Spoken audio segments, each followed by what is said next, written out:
The great chamber of the Galactic Council had never been so quiet. Ambassador of the Vorani Collective stood at the center podium, his four arms trembling as he held the data tablet.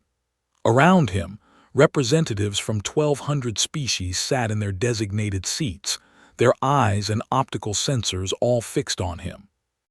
"The humans have rejected our terms," Thexrel announced. His voice carried through the vast space, translated instantly into thousands of languages by the chamber's ancient systems. A murmur spread through the assembly like a wave. High Chancellor Vorn, leader of the Keth Dominion and the most powerful being in the known galaxy, rose from his throne-like seat. His massive form cast a shadow over the delegates nearest to him. "Rejected," Vorn's voice was deep and cold. "They command a single star system. They have been part of the galactic community for less than 50 standard years, and they reject our terms." "Yes, High Chancellor," their response was. Thexrel paused, searching for the right word. "Brief." "Read it." Thexrel cleared his throat, a gesture that meant nervousness in his species. The message from Earth's united government reads as follows: "We do not surrender. We do not submit. If you want our world, come and take it." The chamber erupted. Some delegates laughed, finding humor in what they saw as foolish bravery. Others shouted in anger at the insult. A few sat in thoughtful silence, watching the reactions around them. High Chancellor Vorn raised one massive hand, and the noise died instantly. His species, the Keth, had ruled the galaxy for 10,000 years. No one defied them without consequence. "Send the Third Fleet," Vorn commanded. 100 warships should be more than enough to remind these humans of their place in the universe. Admiral Kor, a reptilian warrior from the Sarathi Empire, stood and bowed. "It will be done, High Chancellor. We will crush them within a single rotation." From the back of the chamber, a soft voice spoke. "I would advise caution." Every head turned to see who had dared to question the High Chancellor. The speaker was Elder Myra of the Athene, an ancient species known for their wisdom and their preference for staying out of galactic politics. She was small, with silver skin that seemed to glow faintly in the chamber's light. "You advise caution," Vorn's tone was dangerous, "against a species that has barely discovered faster-than-light travel." "Yes." Elder Myra walked slowly toward the center of the chamber. "The Athene have observed many species rise and fall. We have seen empires built and destroyed. We have watched the universe change in ways that few can imagine. And in all that time, we have never encountered a species quite like humans." Admiral Kor laughed, a harsh sound like rocks grinding together. "They are weak, their ships are slow, their weapons are primitive. What is there to fear?" "Their persistence," Myra said simply. The word hung in the air. Several delegates exchanged confused looks. Myra continued, her voice calm but carrying to every corner of the vast room. "The Athene have studied human history. Their planet is harsh. Their evolution was brutal. They survived ice ages, plagues, wars, and disasters that would have ended most species. And through all of it, they never stopped. They never gave up. They kept going, kept fighting, kept building." "All species struggle," Vorn said dismissively. "It means nothing." "No," Myra shook her head slowly. "You do not understand. Humans have a quality that is rare in the universe. When they are knocked down, they get back up. When they fail, they try again. When they are told something is impossible, they find a way. They call it many things in their languages: stubbornness, determination, grit. But we Athene have a simpler term for it." "And what is that?" Vorn asked, his patience clearly wearing thin. "Persistence." Myra's silver eyes met Vorn's dark ones without fear. "The humans will not stop, ever. You can defeat their fleets. You can bomb their cities. You can occupy their planet. And they will keep fighting for years, for generations, for centuries if they must. They will never accept defeat. They cannot. It is not in their nature." Admiral Kor snorted. "Pretty words, but words do not win wars. Ships and weapons win wars, and we have more of both." Then go, Myra said. Send your fleet, win your war, but remember my words when you are still fighting them 100 years from now. Remember them when your soldiers are tired and your resources are drained and still the humans refuse to submit. Remember them when you realize that you have not conquered them but merely awakened them. She turned and walked back to her seat, her warning delivered. The chamber was silent for a long moment. Then High Chancellor Vorn laughed. It was a deep, booming sound that shook the air. The Atheni have grown soft in their old age. They see shadows where there is only light. Admiral Kor, you have your orders. Bring me Earth. Kor bowed again, his eyes gleaming with anticipation. It will be my pleasure, High Chancellor. The Third Fleet departed 3 days later. 100 of the most powerful warships in the galaxy, each capable of destroying a small moon. They carried weapons that could level cities and soldiers who had conquered 1,000 worlds. They were the pride of the Keth Dominion, undefeated in 10,000 years of galactic warfare. On Earth, the humans watched them come. Their orbital sensors tracked the approaching armada, counting each ship as it emerged from faster-than-light travel at the edge of their solar system.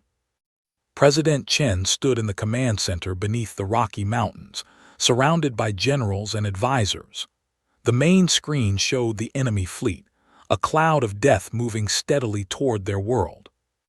"How long until they reach Earth?" she asked. 48 hours at their current speed, General Morrison replied. "Madam President, I have to be honest. Our fleet is outnumbered 20 to 1. Our technology is inferior in almost every way. We cannot win this battle." Chen nodded slowly. She was 63 years old, a former history professor who had never wanted to be a politician, let alone a wartime leader. But history had chosen her, and she would not run from her duty. "Then we will lose this battle," she said calmly. "And we will fight the next one, and the one after that. We will fight until there is no one left to fight, and then our children will continue fighting. That is what humans do, General. We endure." Morrison stared at her for a moment, then slowly smiled. "Yes, Madam President, we do." He turned to his staff. "All units prepare for battle. This is not the end. This is just the beginning." The Battle of Earth lasted 6 hours. The human fleet fought bravely, throwing everything they had at the invaders. They used tactics that no species in the galaxy had ever seen before. They rammed their ships into enemy vessels when their weapons failed. They detonated nuclear charges at point-blank range, sacrificing themselves to take down larger targets. They fought with a fury that shocked the Keth commanders. But it was not enough. When the battle ended, 87 of the original 100 human warships were destroyed. The remaining 13 limped away, damaged beyond repair. Admiral Kor had lost only 11 ships, and most of those were due to the unexpected suicide attacks. "The human fleet is broken," Kor reported to the Galactic Council. "Earth lies open before us. I expect their surrender within the hour." High Chancellor Vorn nodded with satisfaction from his throne room on the Keth homeworld. "Excellent. Accept their surrender and begin the occupation. I want human leaders brought before me in chains." Kor sent the standard surrender demand to Earth. The message was simple: submit to Keth authority, disarm all military forces, and prepare for immediate occupation. Resistance would be met with the destruction of major cities. The response came back within minutes. It was even shorter than the first one. "No." Kor stared at the message in disbelief. He had conquered 30 worlds in his career. Every single one had surrendered after their military was defeated. It was the logical thing to do. It was what civilized species did. They recognized when they had lost and accepted their fate. "Send the message again," he ordered. "Perhaps there was a translation error." The message was sent again. The response was identical. "No." Kor felt something he had not felt in centuries: confusion. He contacted President Chen directly, appearing on her screen as a massive holographic image. Human, he growled, his scales shifting colors with his anger. Your fleet is destroyed. You have no defenses. I have 89 warships in orbit around your world. Each one can destroy a city with a single shot. Why do you refuse to surrender? President Chen looked at him calmly. She was sitting in the underground command center, surrounded by her military staff. Her face showed no fear. Because surrender is not in our vocabulary, Admiral. You can destroy our cities. You can kill billions of us. But you cannot make us submit. We will fight you on every continent, in every city, in every building, on every street corner. We will make your occupation so costly that you will curse the day you ever heard of Earth. You would sacrifice your own people for nothing. Kor was genuinely confused. You cannot win. There is no possible outcome where you defeat us. Winning is not the only goal, Chen replied. There is also not losing, and we refuse to lose, today, tomorrow, or ever. You will have to kill every single one of us, Admiral. Every man, woman, and child on this planet. And even then our colonies will continue the fight. Our ships that escaped will carry our cause to every corner of the galaxy. You may destroy Earth, but you will never destroy humanity. The transmission ended. Kor sat in his command chair, processing what he had heard. In all his years of warfare, he had never encountered such defiance. It made no logical sense. The humans had lost. Why could they not accept it? He ordered the bombardment to begin. 3 human cities were destroyed in the first wave. New York, Tokyo, London. 30 million dead in an instant. He expected panic, chaos, and finally surrender. Instead, the humans launched missiles. Hundreds of them, rising from hidden silos across the planet. They were primitive weapons, easily shot down by the fleet's defense systems. But they kept coming, wave after wave after wave. How many of these weapons do they have? Kor demanded. His tactical officer checked the sensors. Unknown, Admiral. They appear to have converted their entire nuclear arsenal into anti-ship missiles. We have destroyed over 5,000 so far. They keep launching more. One of the missiles got through. It detonated against the hull of a Keth cruiser, causing minimal damage. But it was a hit. The humans cheered from the surface, celebrating this tiny victory as if they had won the war. Kor destroyed 3 more cities. The missiles kept coming. He ordered ground troops to begin landing. 20,000 Keth soldiers descended on the planet's major population centers, expecting terrified civilians and scattered resistance. What they found was different. The humans were waiting for them. Not just soldiers, but ordinary people, teachers with rifles, doctors with explosives, children throwing rocks. Every street was a battlefield. Every building was a fortress. Every human was an enemy. The first day of ground operations cost Kor 2,000 soldiers. The second day cost him 3,000 more.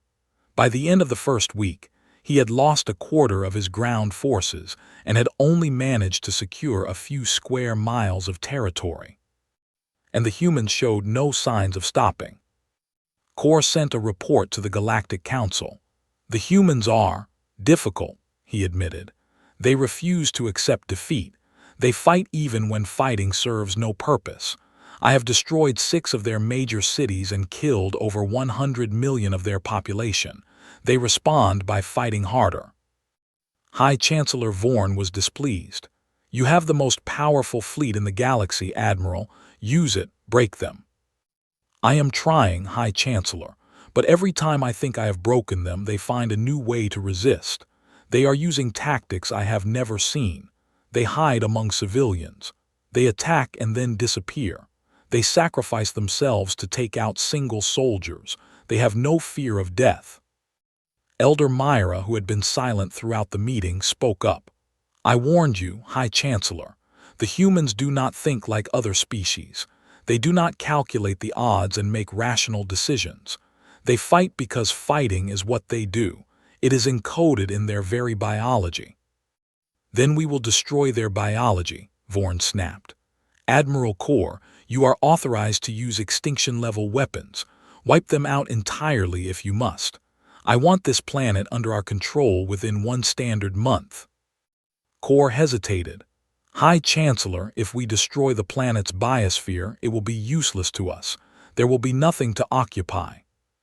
"I do not care about occupying their world anymore," Vorn said coldly. "I care about making an example. No species defies the Galactic Council. None. Let the humans be a lesson to any other race that might think of resisting us." But before Kor could deploy his planet-killing weapons, something unexpected happened. The 13 surviving human warships returned. They had spent 2 weeks making repairs at a secret facility in the asteroid belt. They were patched together with salvaged parts and held together by little more than determination. But they came back. And they were not alone. With them came 37 ships from human colonies scattered across nearby star systems, mining vessels converted into warships, transport shuttles armed with improvised weapons, civilian craft crewed by volunteers who had never seen combat. 50 ships against 89. It was still a hopeless fight, but the humans came anyway. "They are insane," Kor muttered as he watched them approach. "They know they cannot win. Why do they keep fighting?" His first officer, a younger Sarathi named Crix, looked at the tactical display. "Perhaps, Admiral, they are not fighting to win. Perhaps they are fighting to make us lose." Kor frowned. "What do you mean?" "Every ship we lose is a ship that cannot be used elsewhere. Every soldier we spend on this planet is a soldier not defending our other territories. The humans are bleeding us, Admiral, slowly but steadily. They are trading their lives for our resources." The Second Battle of Earth began, and like the first, the humans lost. They lost 40 of their 50 ships, but they took 15 Keth vessels with them, including 2 heavy cruisers. The surviving 10 human ships scattered into the darkness of space, already planning their next attack. 6 months passed. The occupation of Earth had become the most costly military operation in Galactic Council history. Admiral Kor had requested reinforcements 3 times, receiving an additional 50 warships and 100,000 ground troops. It was not enough. The humans had developed a new form of warfare they called guerrilla tactics. Small groups of fighters would strike at Keth positions, inflict casualties, and then melt away into the population. They planted explosives on roads and in buildings. They poisoned water supplies. They spread false information to confuse the occupiers. And they never stopped, not for a single day. High Chancellor Vorn summoned Kor to appear before the full Galactic Council. The Admiral looked tired, his scales dull and his movements slow. He had aged visibly in just 6 months. "Explain," Vorn demanded. "The situation is complicated," Kor began. "Complicated?" A delegate from the Mori Federation stood up. "You have lost 40,000 soldiers. 63 warships have been destroyed or damaged beyond repair, and you have failed to pacify a single planet. That is not complicated. That is defeat." "The humans do not fight like any species we have encountered," Kor replied. "They do not have a centralized command structure that we can destroy. They do not have supply lines that we can cut. Every human is a potential soldier. Every building is a potential fortress. They manufacture weapons in hidden factories and train new fighters in secret camps. When we destroy one group, another appears. When we kill their leaders, new leaders emerge." Another delegate spoke up, a crystalline being from the Vex Collective. "We have been monitoring human communications. They have a phrase they repeat constantly: 'We will never give up.' They say it to each other. They write it on walls. They teach it to their children. It is like a religious belief for them." Elder Myra rose from her seat. "Now you understand what I tried to warn you about. The humans are not exceptional because of their technology or their numbers. They are exceptional because of their spirit.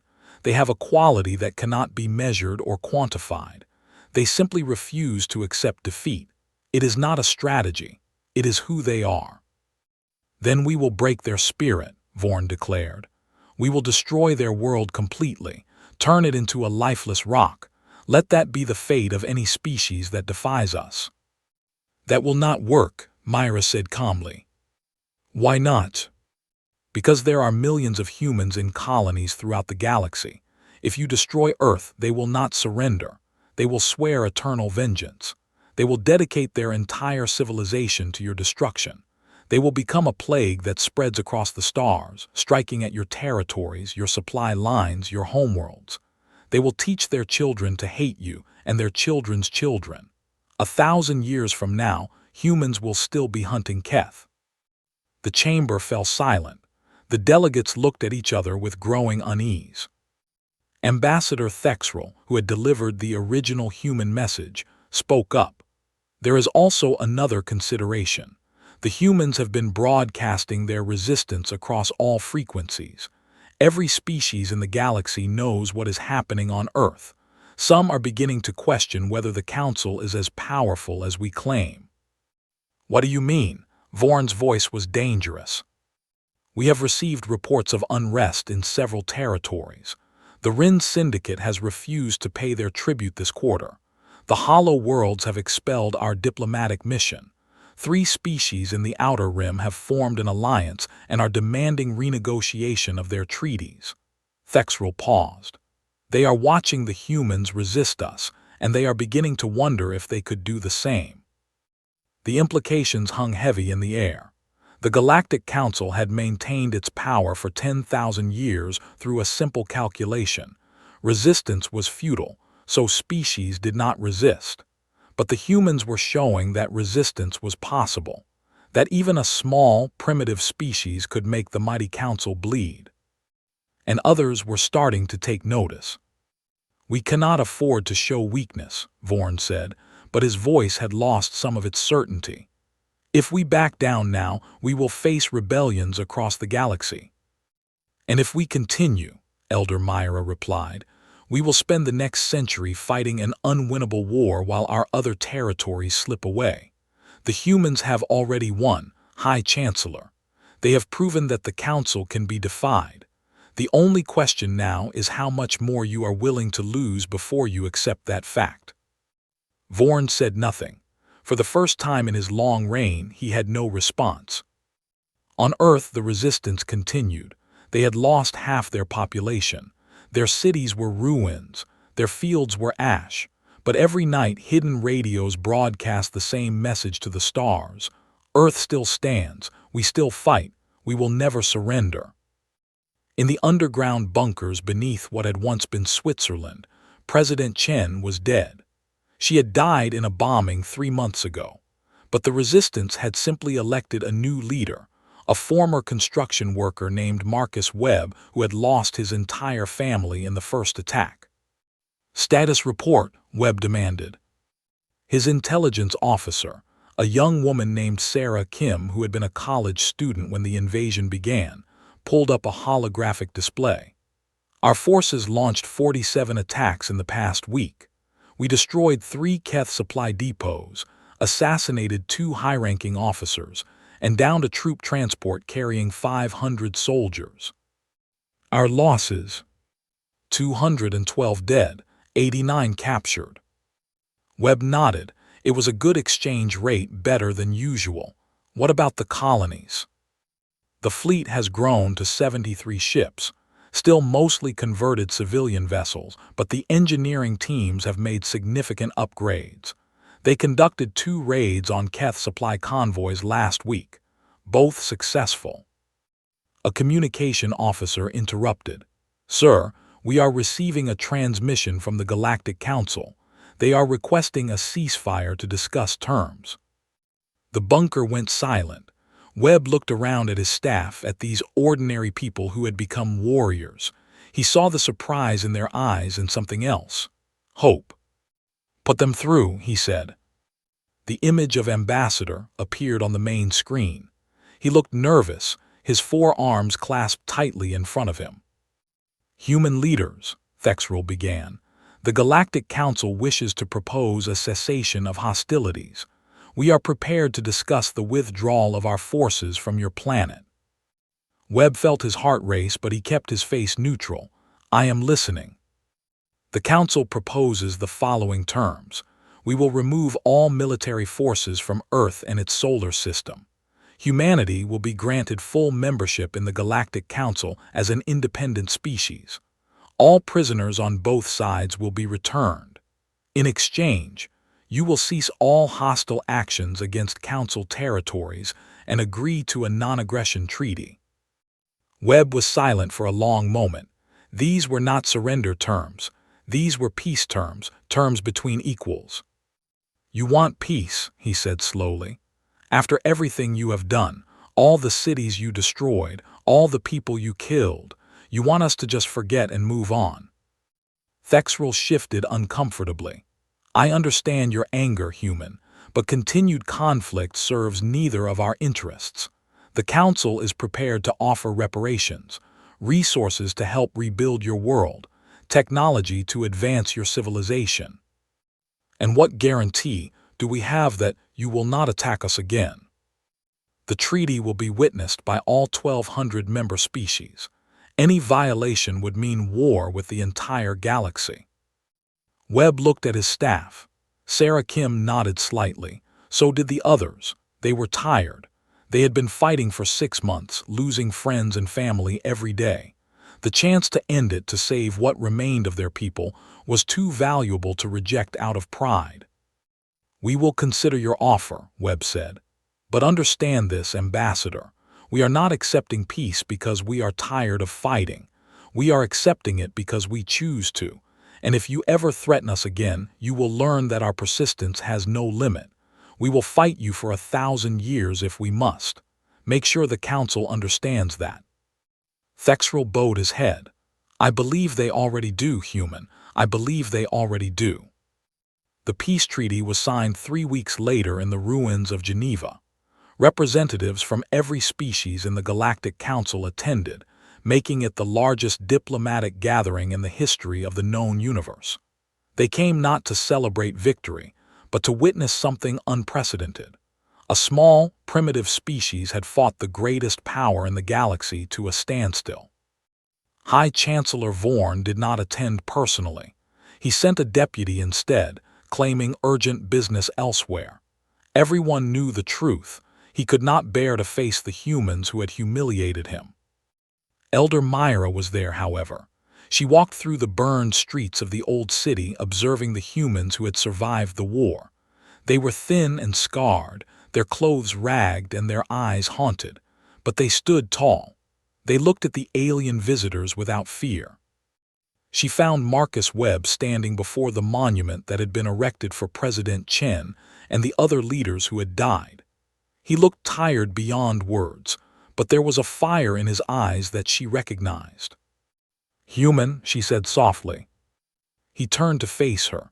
Elder Myra, I have heard of you. They say you warned the Council about us. I did. They did not listen. Why did you warn them? Why help us? Myra considered the question. I did not help you exactly. I simply told them the truth. The Atheni have studied thousands of species across millions of years. We have seen civilizations rise and fall, empires built and destroyed. In all that time, we have never encountered a species quite like yours. What makes us so different? Your persistence. Most species, when faced with overwhelming force, calculate the odds and make a rational decision to surrender. It is logical. It minimizes suffering. But humans do not think that way. You see surrender as a fate worse than death. You would rather die fighting than live on your knees. Webb looked at the names carved into the monument.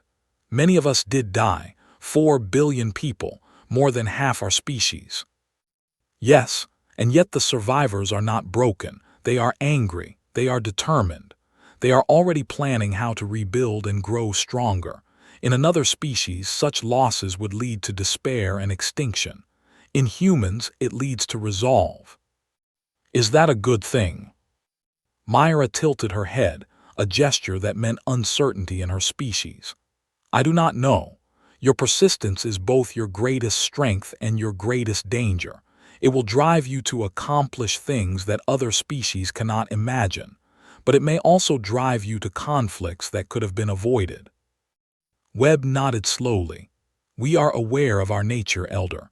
We have struggled with it throughout our history, wars that lasted generations, conflicts over things that did not matter, but we have also learned from those mistakes. We know when to fight and when to stop.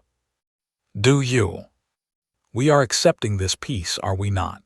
Even though many of my people want revenge, even though we could continue this war for years, bleeding the council slowly, we are choosing to stop because it is the right thing to do.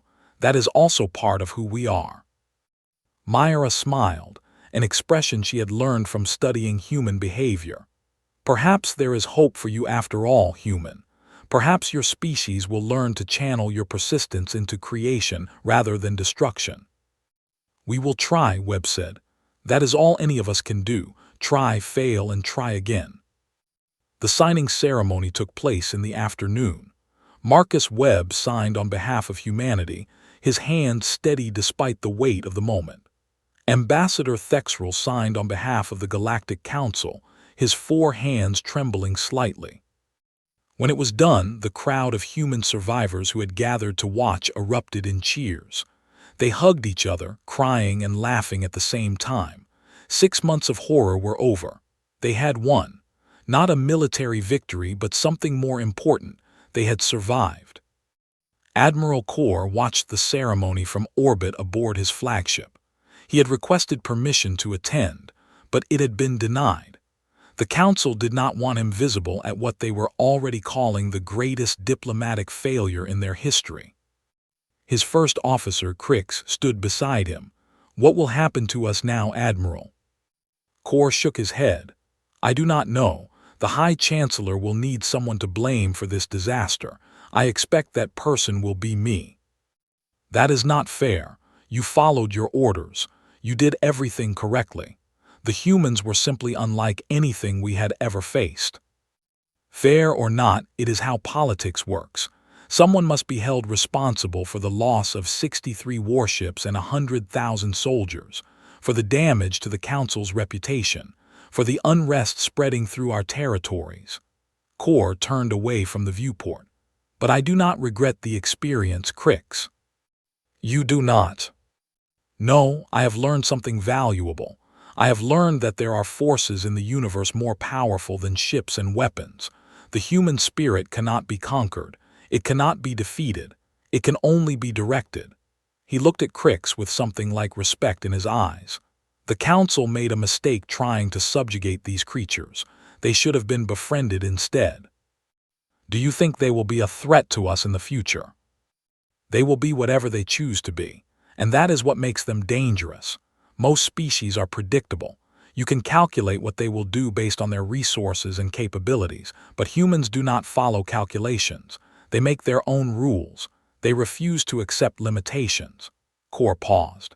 In 100 years, they could be the most powerful species in the galaxy, or they could destroy themselves in some foolish conflict. With humans, anything is possible. The Keth fleet began its withdrawal the next day. Ship after ship broke orbit, heading away from the blue planet that had cost them so much. The soldiers who had occupied human cities were relieved to leave. They had nightmares about the resistance fighters who struck from the shadows, who attacked without warning and disappeared without a trace. The last ship to leave was Admiral Kor's flagship. Before he departed, he sent one final message to the planet below. To the people of Earth, you have earned our respect. In my long career, I have never faced an enemy so determined, so resourceful, or so unwilling to accept defeat. You have shown the galaxy what a species can achieve when it refuses to surrender. I hope our peoples never meet as enemies again, but if we do, I will remember the lessons you have taught me. The message was received in the bunker beneath Switzerland. Marcus Webb read it aloud to his staff, then smiled. Send a reply, he said. Tell the Admiral this. Respect is earned, not given. We hope to earn your friendship in the future as we have earned your respect today, but know that we will defend our freedom against anyone who threatens it. That is not a warning. It is simply who we are. The message was sent. Core received it just before his ship jumped to faster-than-light speed. He read it 3 times, then saved it to his personal files. It was a reminder of a lesson he would never forget. 50 years had passed since the war. The galaxy had changed in ways that no one could have predicted. High Chancellor Vorn was dead, killed in a coup led by younger members of his own species who blamed him for the human crisis and the unrest that followed. The Keth Dominion was no longer the undisputed ruler of the galaxy. Other species had risen to challenge their power, inspired by the example of humanity. The Galactic Council still existed, but it was different now. Instead of being ruled by a single species, it was governed by a rotating assembly where every member had an equal voice. Some said this made it weak and slow. Others said it made it fair. And humanity was at the center of it all. The humans had rebuilt their world with astonishing speed. They had taken the technology offered by the Council and improved it. They had expanded to dozens of new colonies, their population growing faster than any species in recorded history. They had become merchants, scientists, diplomats, and explorers. But they had not forgotten the war. Every human child learned about the 6 months of darkness, the billions who died, and the spirit that had carried them through. They visited the memorials on Earth, walked through the rebuilt cities, and listened to the stories of the survivors. And they learned the lesson that had been written into their history: we do not surrender, we do not give up, we endure. Elder Myra stood before the great assembly of the reformed Galactic Council. She was old now, even by Athene standards. Her silver skin had faded to gray, and her movements were slow and careful. But her mind was still sharp, her voice still clear. "I have requested this opportunity to speak," she said, "because I have something important to say. 50 years ago, I warned this council about humanity. I told them that the humans could not be conquered, that their persistence would make them the most dangerous enemy we had ever faced." The chamber was silent. Every delegate was listening. "I was right," Myra continued, "but I was also wrong. I feared the humans because I did not understand them. I saw their persistence as a threat. What I did not see was that the same quality that makes them such fierce enemies also makes them the most loyal friends in the galaxy." She gestured toward the human delegation. It was led by Sarah Kim, now in her 70s, the former intelligence officer who had survived the war and dedicated her life to building bridges between species. The humans do not give up on their allies any more than they give up on themselves. When the Rin Syndicate faced extinction from a plague, it was human scientists who worked day and night to find a cure. When the hollow worlds were threatened by a solar storm, it was human engineers who designed the shield that saved them. When the Outer Rim Alliance collapsed into civil war, it was human diplomats who brokered the peace. Myra looked around the chamber. 50 years ago, we tried to destroy humanity. Today, they are the ones holding this council together. They have become the example that other species look to, not because they are the strongest or the smartest or the most advanced, but because they never stop trying to make things better. She turned to face Sarah Kim directly. "Human, I owe your species an apology. When I warned the council about you, I should have also told them about your capacity for compassion, your willingness to help others, and your belief that tomorrow can be better than today. Those qualities are just as much a part of human persistence as your stubbornness in war." Sarah Kim rose from her seat and walked to the center of the chamber. She was small and old, her hair white and her face lined with wrinkles, but there was steel in her spine and fire in her eyes. "Elder Myra," she said, "you owe us nothing. You told the truth as you understood it. You tried to prevent a war that would cause terrible suffering. That is not something to apologize for." She looked around the chamber at the representatives of 1,200 species. Some had been enemies, some had been friends. All were watching her now. Humanity has learned much in the past 50 years. We have learned that the galaxy is vast and full of wonders. We have learned that there are species with wisdom far greater than ours, and problems far more complex than anything we faced on Earth. We have learned that we are not the center of the universe. She paused, and her voice grew stronger. But we have also learned something about ourselves. We have learned that our greatest strength is not our ships or our weapons or our technology. It is our refusal to give up, our persistence. When we face a problem, we do not ask whether it can be solved. We ask how long it will take. When we face an enemy, we do not ask whether we can win. We ask how much we are willing to sacrifice. When we are knocked down, we get back up. When we fail, we try again. When we are told something is impossible, we find a way. That is who we are. That is what it means to be human. She extended her hand toward Elder Myra. The Atheni were the first to understand us. You saw what we were capable of before anyone else. Some might call that a warning. I call it recognition. You recognized our potential even if you feared it. Today, I offer you a gift in return. Not a gift of technology or resources, but a promise. Humanity will stand with the Atheni. We will stand with every species in this council. Not because we are required to, but because it is right. Because helping others is as much a part of our nature as fighting for ourselves.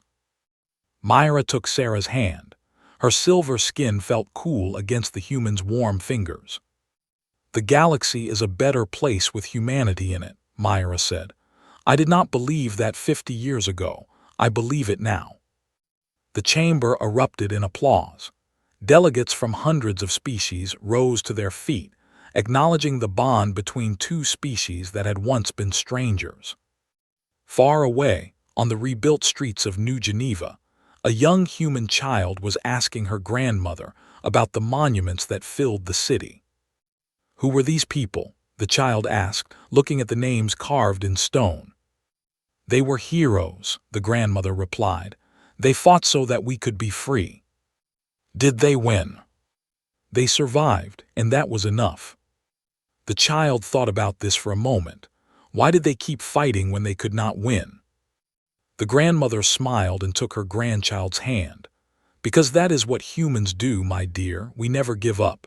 No matter how hard things get, no matter how impossible the odds, we keep going, we keep fighting, we keep hopping. It is the most human thing there is.